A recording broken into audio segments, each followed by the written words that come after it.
And you join us live here at Monza now for round 10 of the 2015 TCR International Series. A dramatic first race, but confirmation that Mikhail Grachev, involved in that three-way accident with Sergei Afanasyev and Michel Nukia, is repaired and back out on the grid as the engineers and mechanics make their way back into the pit. That sorry sight says it all. Nukia's car back in the pit, but unable to start round 10 of the TCR International Series, as the bonnet on Mikhail Grachev's car is refastened. An anxious moment, but yes, the fasteners go on.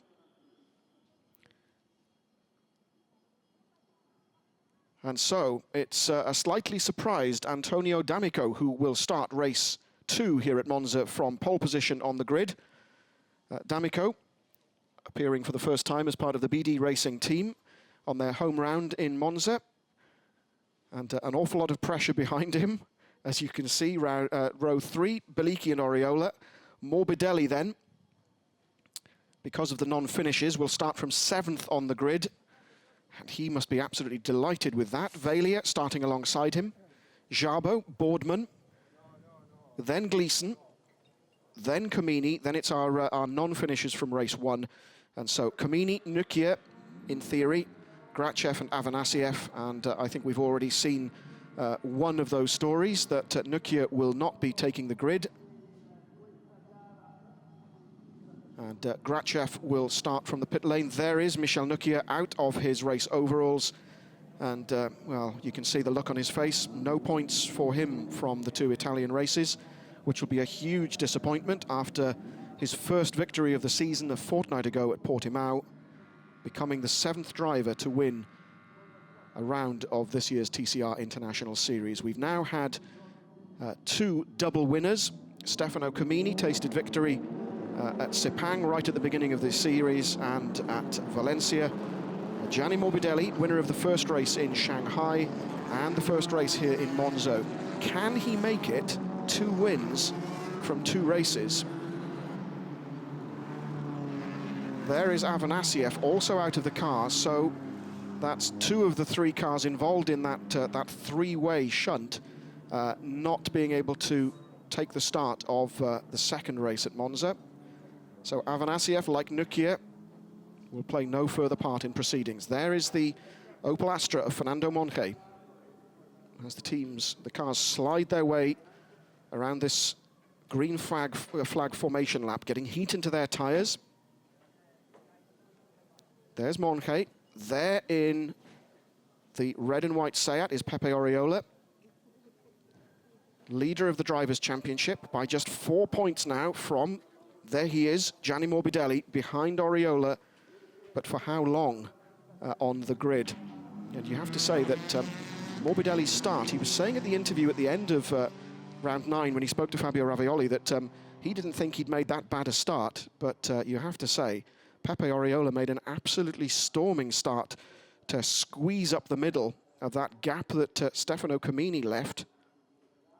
And Comini in the background, you see with the, right in the background with the green door mirrors, you saw very briefly in that shot. So Comini takes the start of this second race at Monza. And there you see also in the background the Ford Focus of Tom Boardman.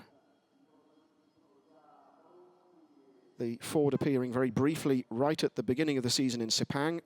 All sorts of problems with gearbox and also overheating, thanks to the stifling conditions in Malaysia, but the team electing not to run the car, electing to work on the gearbox. They've removed the rather clever system they had of a steering wheel change. It's now back to a conventional manual gearbox. It's a standard gearbox, incidentally, from Ford, but they say it's the actuator system that's the problem, not the gearbox itself. The gearbox is more than capable of handling the power. It's just something that they're working on, and they feel that once that's sorted, the car will be extremely competitive. Antonio D'Amico then, in the yellow bonneted Seat Leon, leads the cars round through Ascari, and then will be the first to take his position on the grid.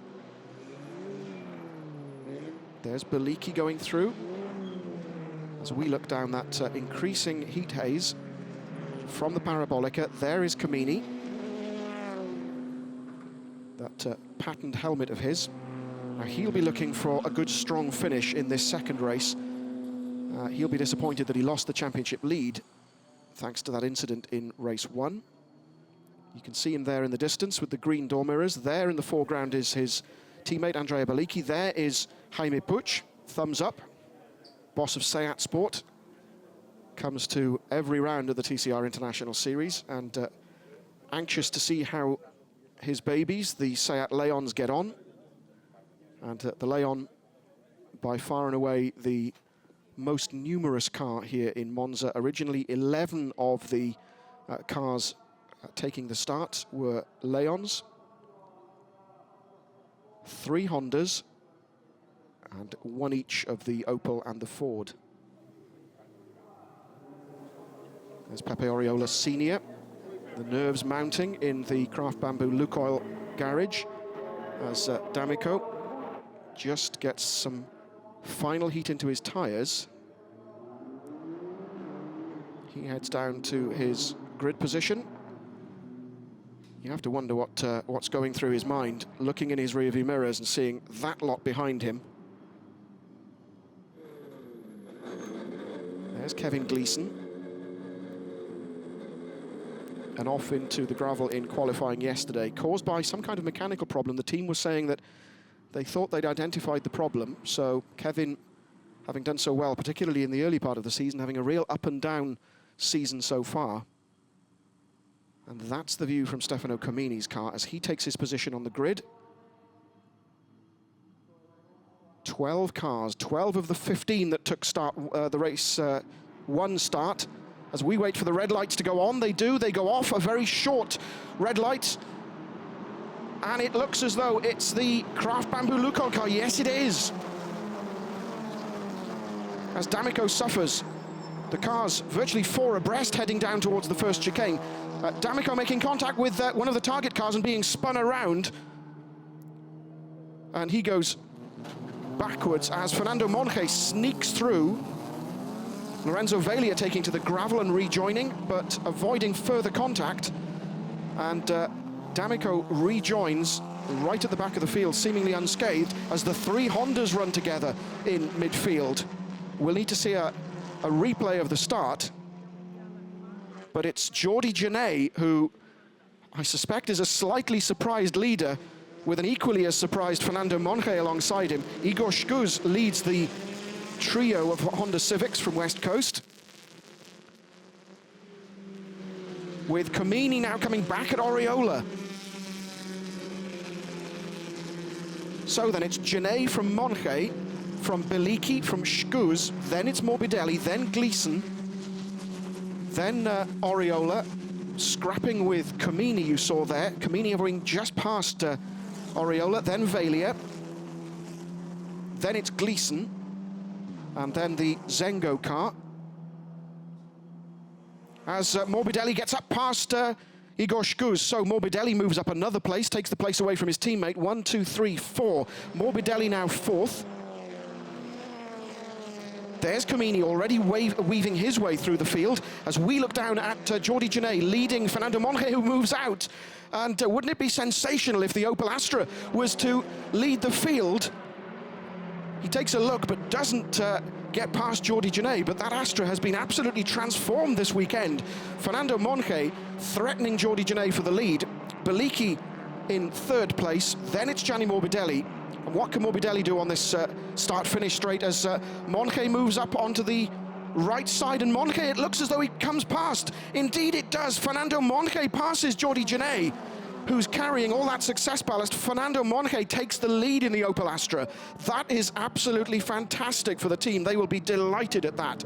Monge leads, Jordi Genet 2nd, 3rd is Andrea Beliki, 4th is Gianni Morbidelli, 5th is Igor Shkuz, then it's Camini, then Pepe Oriola, Lorenzo Veglia, Kevin Gleeson is 9th, and Jabo it is from Zengo, who is in 10th. Now what can Monge do as he heads up to the Della Roggia chicane.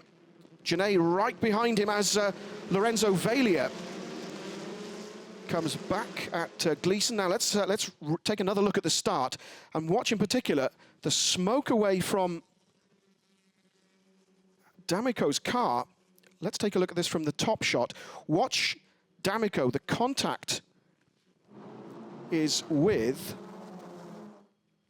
it's with the target car. It's with Beliki that just touches D'Amico round into that slide. Once he's on the grass, he goes backwards down through the escape road as we look from Gleeson's car alongside Jabo, and the locking up there is D'Amico's car, avoiding further contact and very lucky to get away with that. He gets into the chicane. There is D'Amico in the background as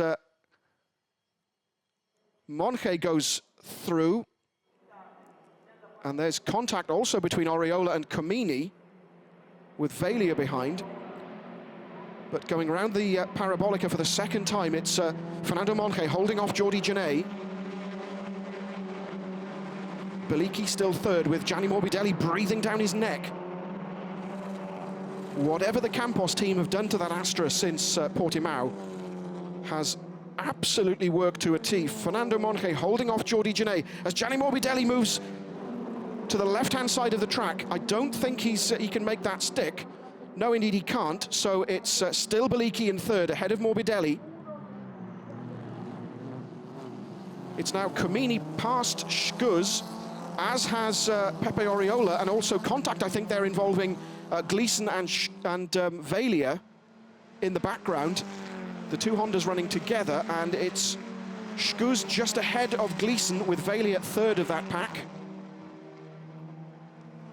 As we look down from the second chicane, and Morbidelli lunges up the inside, an attack on third place, and indeed he makes it stick. Gianni Morbidelli moves up into third place then, and we are still on course potentially after 2.5 laps, 2 1/3 laps of this Monza circuit. Gianni Morbidelli is already up into third place, and we could see Gianni Morbidelli taking his second win of the day, but he has the small matter of Jordi Genet ahead of him, and Fernando Monge ahead of that pair, and the gap between first and second opening slightly as Genet starts to defend from Morbidelli. Morbidelli moves just out, has a look. Whether that's an actual move or just something to unsettle Genet and playing mind games, we don't know. Genet hangs on to second, going through Ascari. Morbidelli, though, all over the back of the Seat as they head down to the Parabolica. One of the Hondas going very wide there, coming through Ascari. That was Gleeson, I think, ahead of Schguz. Morbidelli takes a look up the right side, thinks better of it. Comini goes past Beliki. Stefano Comini then moves up a place. And promptly runs wide, allowing Beliki to come back at him. But the two target cars now running together as they go down the start-finish straight. We take a look at Gianni Morbidelli. Can he get past Jordi Genet as they drag down this start-finish straight, down towards the first chicane? No, indeed, it's Monge who leads from Jordi Genet. In the background, the two target cars are wheel to wheel, and it's Comini who's got the line. Comini goes back past Andrea Beliki to take fourth place. So Comini now ahead of Beliki, ahead of Oriola. That's our top six. It's Monge from an attacking Jordi Genet with Gianni Morbidelli in third. Morbidelli just having set the best lap of the race so far.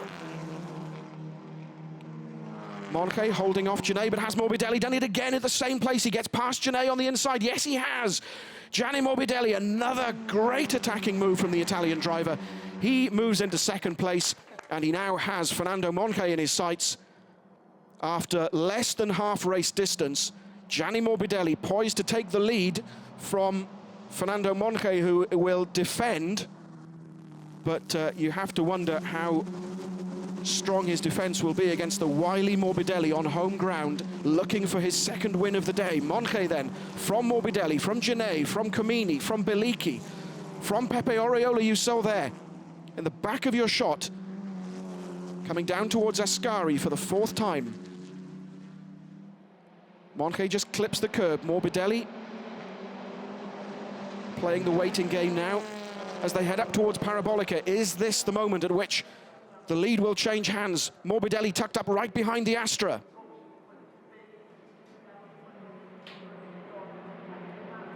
He takes a look, but no, indeed. Still just behind the Astra. And Morbidelli possibly up the inside. They come round the Parabolica, across the finish line, and Morbidelli moves to the left. And is this the point at which the power of the Honda's engine? No, indeed. The Opel holds the line, holds the lead for Fernando Monge, going down to the first chicane as behind them it's Pepe Oriola who attacks Andrea Bellicchi, but doesn't make it stick. Bellicchi holds on to 5th place. So Monge then from Morbidelli, from Genet, from Camini, from Bellicchi. Oriola still in 6th place, ahead of Gleeson now, who's all over the back of the Seat. As Morbidelli, this is where the run up to the second chicane. This is where Morbidelli's done it in the past. He takes a look up the inside, but no, indeed. Monge's ready and waiting for him. Monge holds the lead. Brilliant driving from Monge, you have to say. The former ETCC driver, sporting director of the Campos Racing team. The car seen this year in the hands of Jordi Oriola, Pepe's younger brother, and Oscar Nogues, who we saw in both Valencia and Portimao. But the driving duty switching to Fernando Monge here in Monza, and he's driving brilliantly, you have to say. Holding off Gianni Morbidelli. Genet is still 3rd. Then it's the 2 target cars, then the car weaving in the background, the red and white Seat of the Craft Bamboo Lukoil team. That's Pepe Oriola. Still 6th, looking at the back of Bellicchi's car as we look at the battle for the lead. Gianni Morbidelli comes through Ascari. Gleeson still 7th, ahead of Velia, Schuz and Jabo, the remainder of the point-scoring places. Boardman at the back of the field in the focus, but still running. As the leading pair go round the Parabolica onto the start-finish straight. And Morbidelli this time looking for the right line. But again, Monge moves up across to block. They cross the start line, the offset start and finish line. The pair, the 2 lines separated by something like 300 meters. As Morbidelli weaves, goes to the outside line. Jordi Genet battling with Stefano Camini.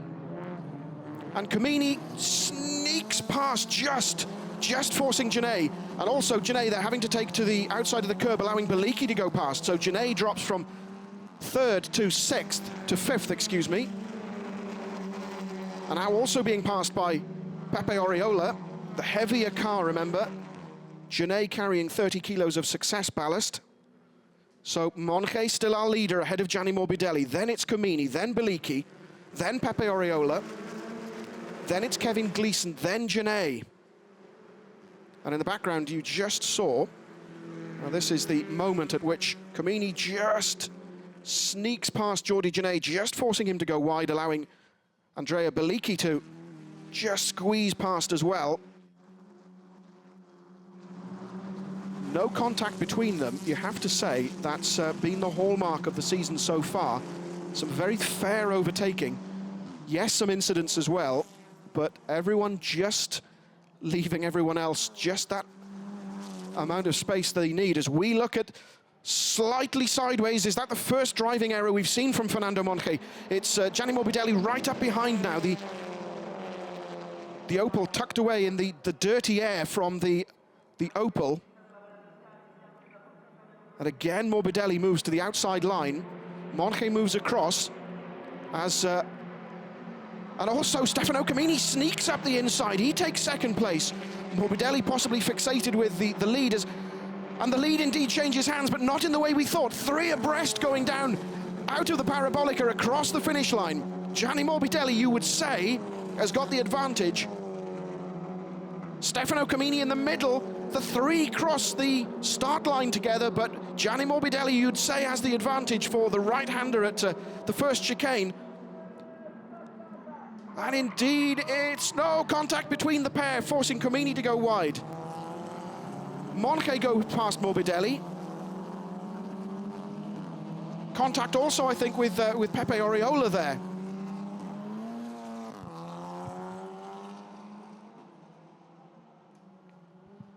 as we wait for it to sort itself out. The driver away, though, is Stefano Camini, and you can see the Opel Astra of Fernando Monge now coming under pressure from Andrea Bellicchi. The Honda of Morbidelli now having dropped to 4th, just ahead of the 2 Craft Bamboo Lukoil red and white Seats. Let's take a look at that again. Camini just has a tap from Morbidelli. He has no option but to go straight on at the chicane. And Morbidelli then allowing Monge to go through. There's the tap. There goes Camini. Monge goes past Morbidelli. And Pepe Oriola taking to the gravel. So it's Camini from Monge, from Bellicchi, who takes a little look up the inside of the Opel, going down towards Ascari. There's Morbidelli behind Bellicchi. That's our top 4 then. Genet in 5th, Schguz in 6th, Valia 7th, Jabo 8th, D'Amico 9th, Grachev 10th, and in the final of the point-scoring positions as Bellicchi takes a look up the inside of the Opel Astra, but no, indeed, he settles for, and that is Pepe Oriola. Pulled up, possibly as a result, as Gianni Morbidelli takes a look up the inside, the same place again. This time it's another 3 cars side by side as they go up the start-finish line. The last lap it was, in fact, 4 abreast as they go up the start-finish straight. This is incredible stuff. Gianni Morbidelli, though, just getting behind Jordi Genet, possibly contact, like squirreling slightly under braking. And indeed, no, Jordi Genet squeezes past, and it's Fernando Monge who comes off worst from that scrap, dropping from 2nd place to 6th. Whoa. Fantastic stuff. 4 abreast coming down the start-finish line. The start-finish straight, excuse me. Gianni Morbidelli up into 2nd place. Excuse me, Jordi Genet 2nd, Morbidelli 3rd. Then it's Bellicchi, then it's Monge.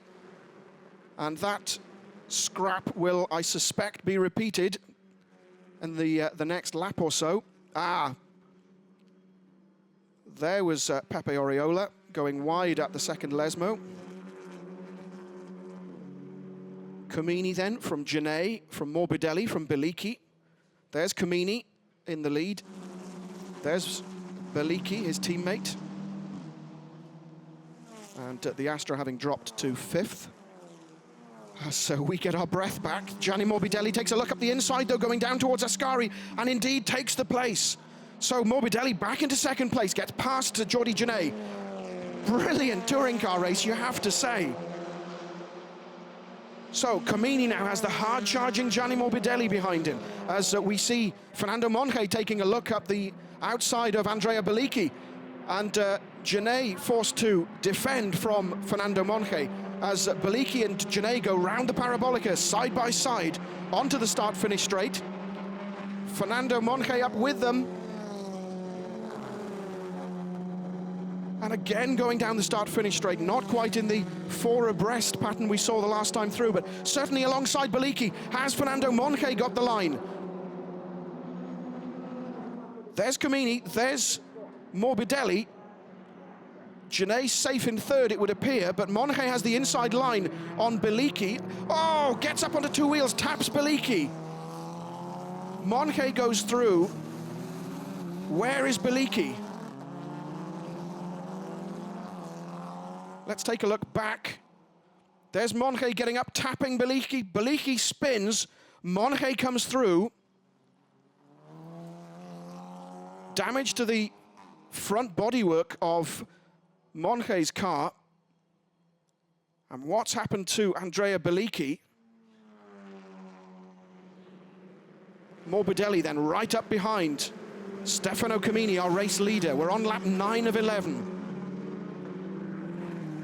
Can Morbidelli get past Camini?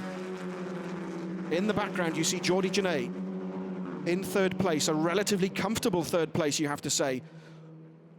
And there you see the stricken Craft Bamboo Lukoil car of Pepe Oriola on the outside of the 2nd Lesmo corner. They come down into Ascari.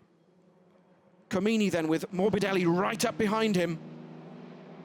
A Swiss driver who regards Monza as his home event, chased by an Italian driver who very much regards Monza as his home event. Morbidelli moves out to the left-hand side of the track, the right as you look at it, but it's Comini who holds the line.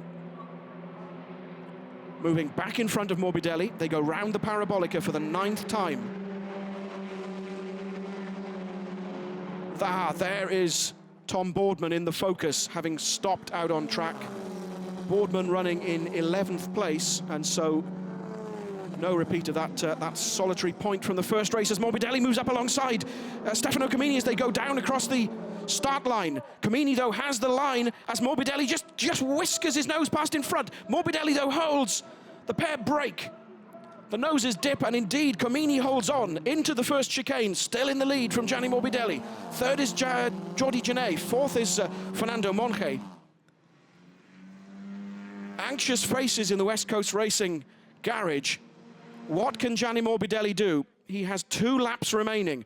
This is the section. They go round the right-hander at Curva Grande. Boardman's got the focus going again as Morbidelli takes a look. But no, indeed. Stefano Comini goes through the second chicane, the Variante delle Roggia. And Tom Boardman moves out of the way of the scrap into the first Lesmo. Stefano Comini from Gianni Morbidelli. Jordi Genet in 3rd place. Fernando Monge now quite a gap back in 4th. But this scrap for the lead is absolutely fascinating. Can Stefano Comini hold off Gianni Morbidelli? Both these drivers having won twice already so far this year. I'm not going to tempt fate by talking about our first 3rd-time winner, 3-time winner, but it will be interesting to see who wins this scrap.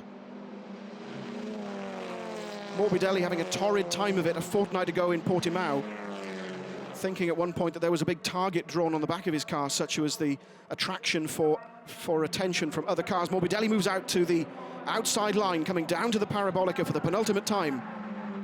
Comini holds the line.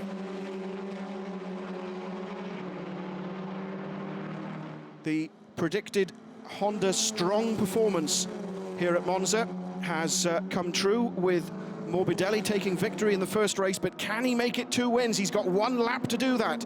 He's alongside Comini once again, but Comini has the right-hand line for the first chicane. Morbidelli, though, a whisker in front, and indeed he does. He moves ahead, he moves into the line, forcing Comini to go around. Contact between the pair, spinning Comini across the track, just avoided by Jordi Genet. But Gianni Morbidelli moves into the lead after that contact. There is Jordi Genet. Where is Stefano Comini? There is Comini running with Bellicchi. Let's take a look at it again. Contact between the pair, half spinning Comini across the track, just being avoided by Jordi Genet. And that first chicane certainly giving us its fair share of dramas this weekend. Let's look at it from the back of Comini's car, spinning across and just squeezing through is Jordi Genet. Absolutely breathtaking stuff. Gianni Morbidelli takes the lead at the very start of the final lap as he comes through the first of the 2 Lesmo corners.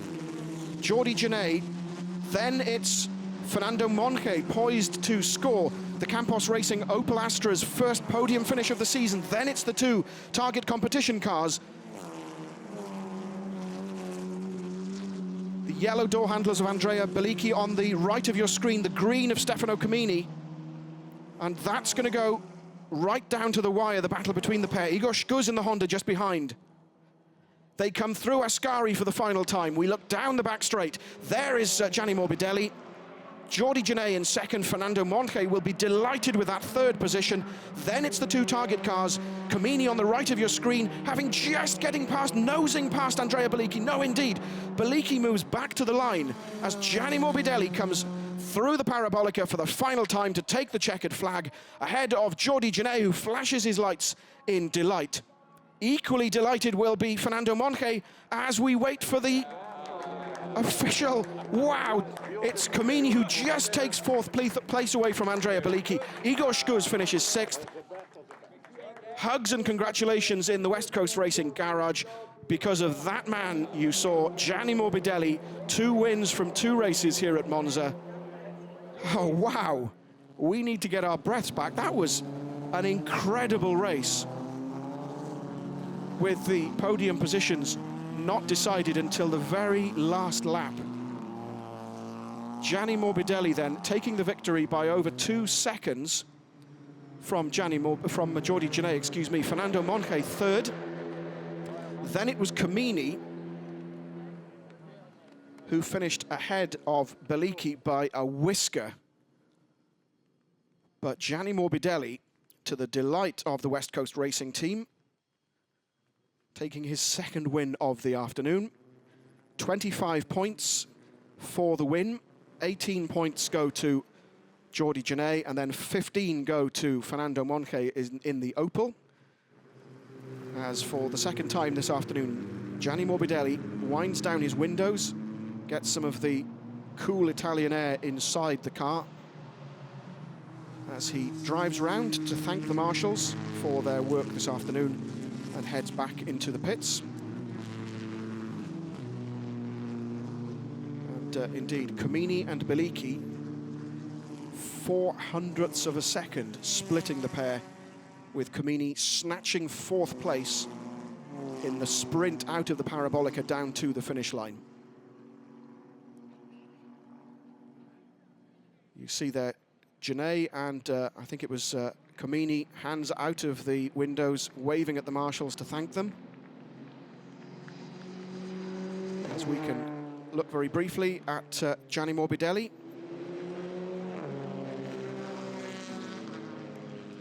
And that'll be interesting for the championship points positions. And you have to say, things extremely even so far this year. Morbidelli then goes from 1 win to 3 in the space of an afternoon. Camini, a 2-time winner so far this season, settling for 4th place after that dramatic final lap incident.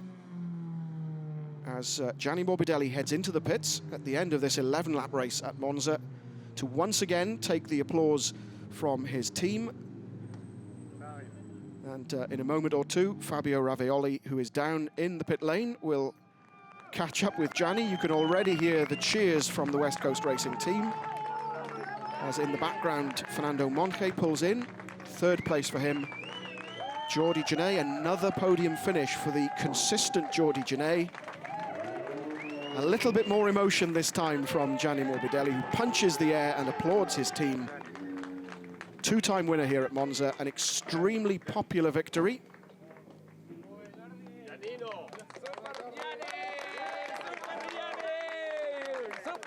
And Superman, says Gregor Pettersson from West Coast Racing. Well done, my friend. And the team may be based in Sweden. Paul Ridgway there, Gianni's engineer, very much a British touring car specialist. Quite a lot of the team, and Alessandro Mariani from Yas Sport, who built the car, James Nixon, team manager, saying well done, mate. Good victory. And it seems that the hugs and the congratulations go on and on and on.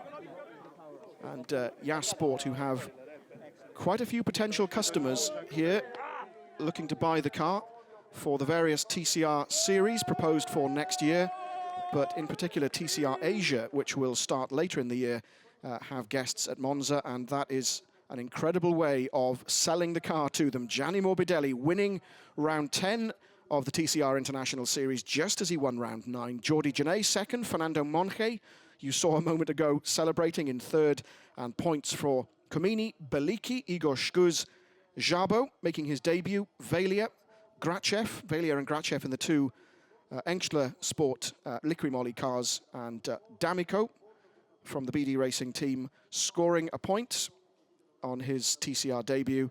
Tom Boardman, Pepe Oriola and Kevin Gleeson, our 3 non-finishers. Kevin Gleeson, I think, will be quite pleased to get away from Monza after the problems in qualifying and the issues in the 2nd race. So Gianni Morbidelli then, 25 points from each of those two races. A massive points haul propels him back to the head of the drivers' points table. Now 14 points ahead of Stefano Comini. Pepe Oriola now third ahead of Jordi Genet. Beliki fifth. Gleeson still sixth. Michel Nukia, no points from Monza.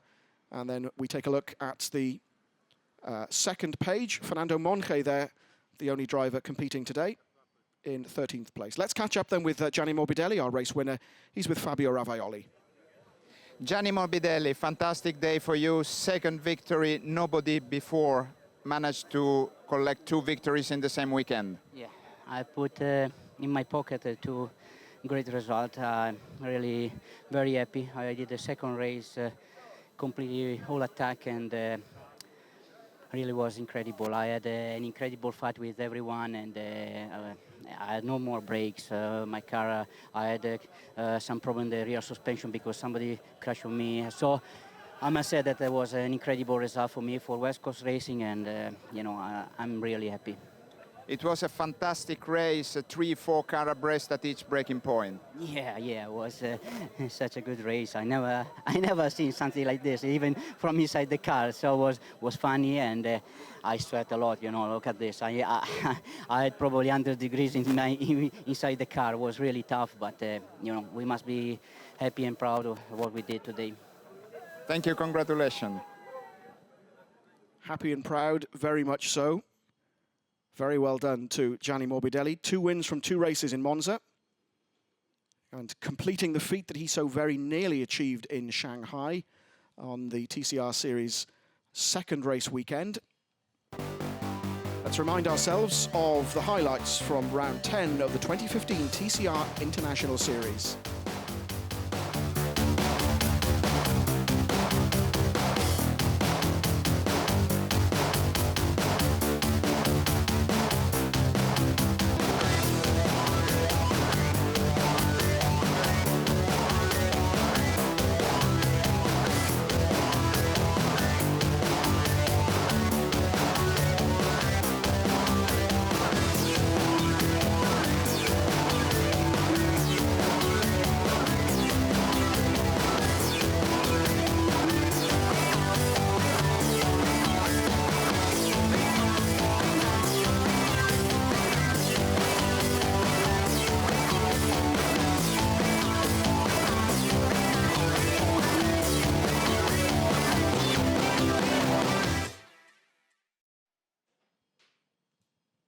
So let's recap then of the results of round 10 of the 2015 TCR International Series. Gianni Morbidelli taking victory by 2.7 seconds in the end from Jordi Genet. Fernando Monge third, but look at the gap between Stefano Comini fourth and Andrea Beliki, the 2 teammates fourth and fifth.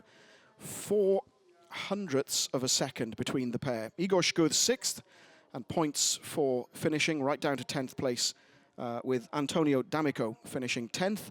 On his first TCR International outing for the BD Racing team. Tom Boardman in the Ford, Pepe Oriola in the Seat, and Kevin Gleeson in the West Coast Racing Honda failing to finish. 13 drivers took the start of that round with the 2 non-starters, thanks to that incident in race 1.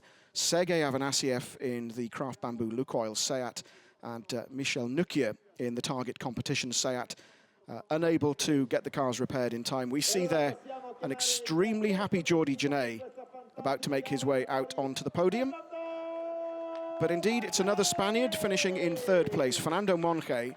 And if you'd offered to him 3rd place in one of the races at the beginning of the weekend, he would have been absolutely delighted. You can see the beaming smile on his face. Jordi and Genet Jr. making their way out onto the podium. Jordi determined to share the honours, share the limelight with his son. Congratulations between the 2 Spanish drivers. But it's an Italian who takes the honours. Once again at the Italian rounds of the TCR International Series, Gianni Morbidelli, just as he did, an hour or so before, making his way out onto the top step of the podium. Dick Jonsen-Vigroth from the West Coast Racing team, there to represent the team.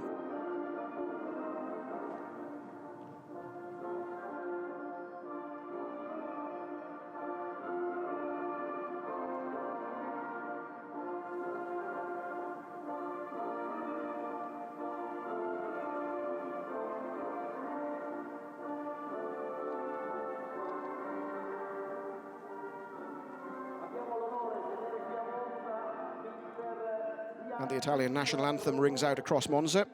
As you saw there, the national flags of Italy and Spain twice. And I mentioned the various TCR series that are here. The prizes for this second race, presented by the promoter, Mr. King, of the TCR China series. Jordi Genet celebrates, but look for this smile and celebration from our double race winner this afternoon. Gianni Morbidelli makes it 2 wins from 2 races at Monza for the West Coast Racing Honda team. And the team received their trophy as the best placed team. Huddle up close for the pictures, please, guys.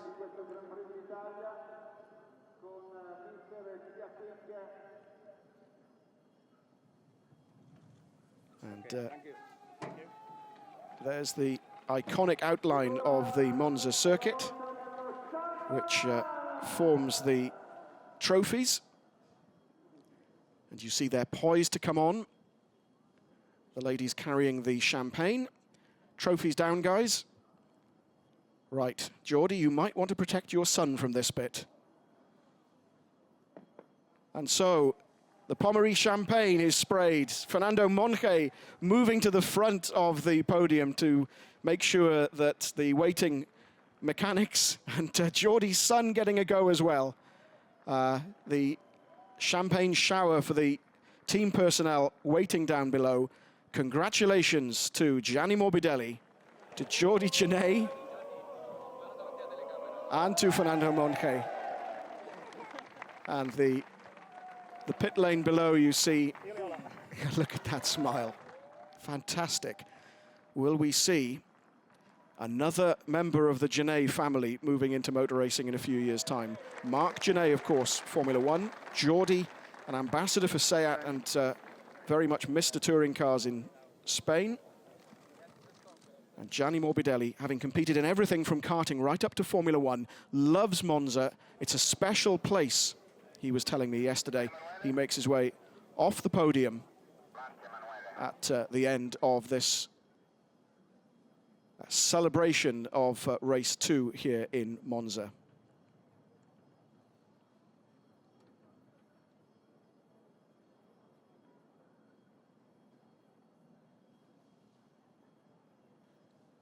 That then was the TCR International Series at Monza. Rounds 9 and 10 are done and dusted.